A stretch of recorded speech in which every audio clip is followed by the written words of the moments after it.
Hi guys, Lisa Edwards here of Exclusive Career Coaching, and I want to talk to you today about my top 5 resume tips. Now, I know that there's a lot of stuff out there on the internet about how to write a great resume, and there are a lot of books, there's a lot of YouTube videos like this one. So what makes mine different?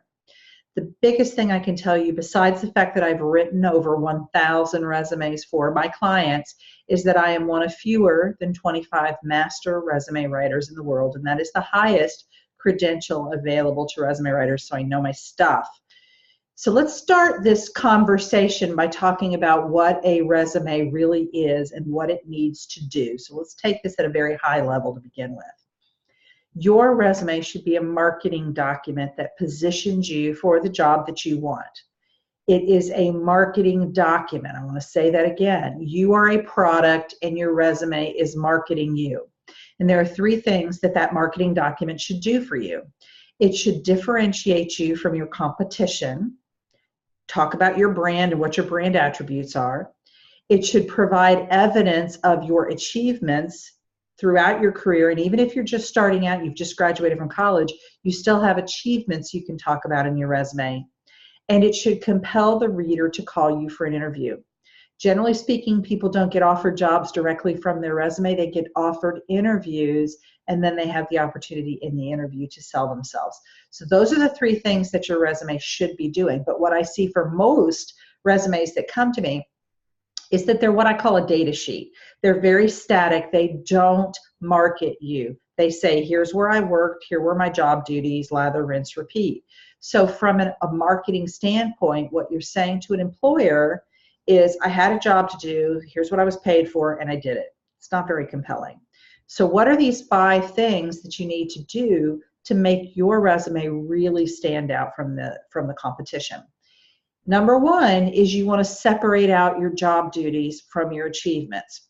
So what a professional resume writer, a credentialed resume writer will typically do is you'll have a brief paragraph, 2 to 3 lines of job duties, and then the bullets are reserved strictly for your achievements.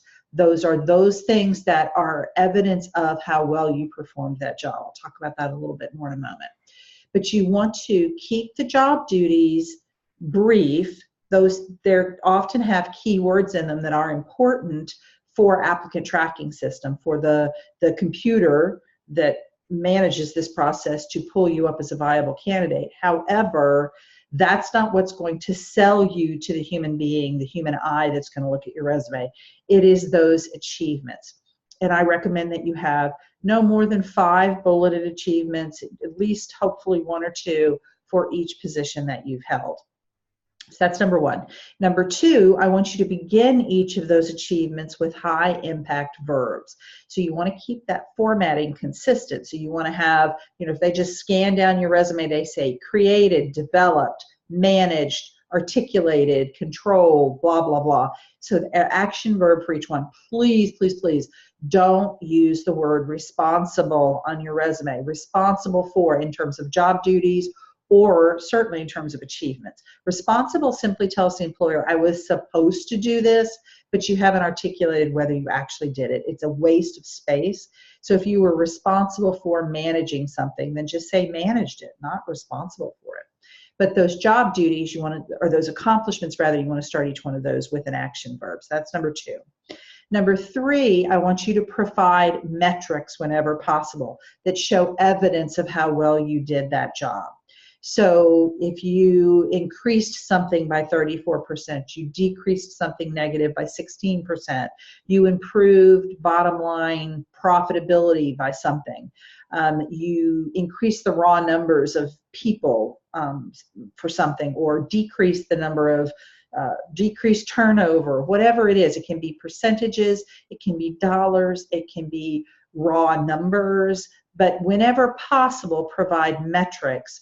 And that's going to make your statement much stronger than if you just say, increased revenue. If you could say increased revenue by $110,000, it's a much stronger statement. So metrics whenever possible. Look it up. If you need to go back to your notes or go back to old performance evaluations or reach out to your boss if that's a possibility to get those metrics, then do it. Number 4, I want you to think like a computer. because the computer is going to see your resume before the human does. And for the human to get to see your resume, the computer has to identify you as a viable candidate. And the way that it does that is by scoring certain sections of your resume based on the criteria for the position.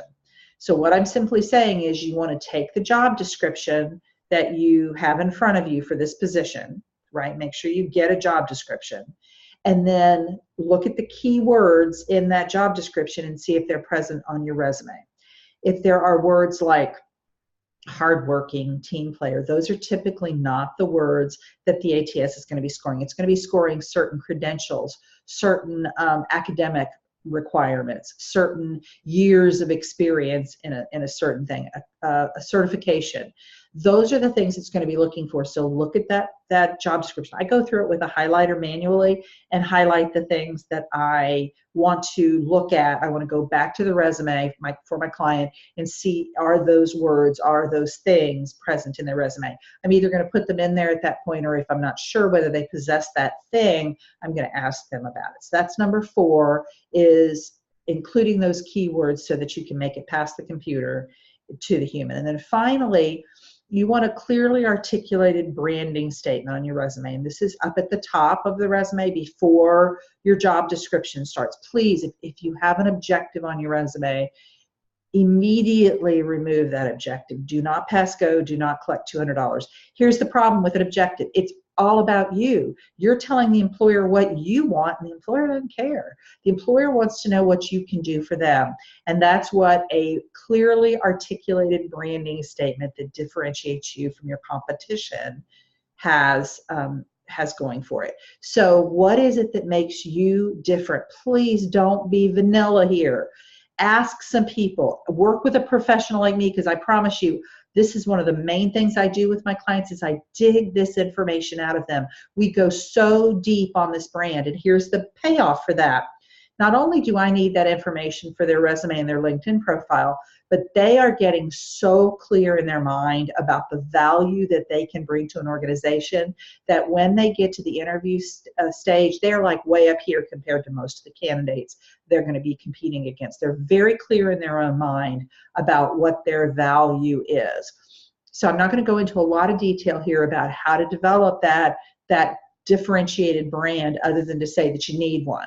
If you want to check out some of my old podcasts on branding, I have a ton of information out there, and you can certainly reach out to me if you have more questions about your brand. But if this is work that you haven't done yet around your brand, I highly encourage it. So that URL, if you want to get to my podcast, first of all, it's the Exclusive Career Coach. And I have over 80 episodes as of this airing on all things career management out there. So check out the Exclusive Career Coach. If you want to talk to me one-on-one and schedule a free 30-minute consult, that URL for my calendar is www.timetrade.com/book/the letter D, the number 6, the letters KLM. So that's www.timetrade.com/book/D6KLN. You can also connect with me on LinkedIn at Lisa, and that's spelled L-E-S-A, Edwards. I'm probably going to be the first one that comes up for you, so I have a really big footprint on LinkedIn. So connect with me there. You can follow me on Instagram at LisaLESA.Edwards, or you can follow me on Facebook at Exclusive Career Coaching. Hope this has been helpful. Take care.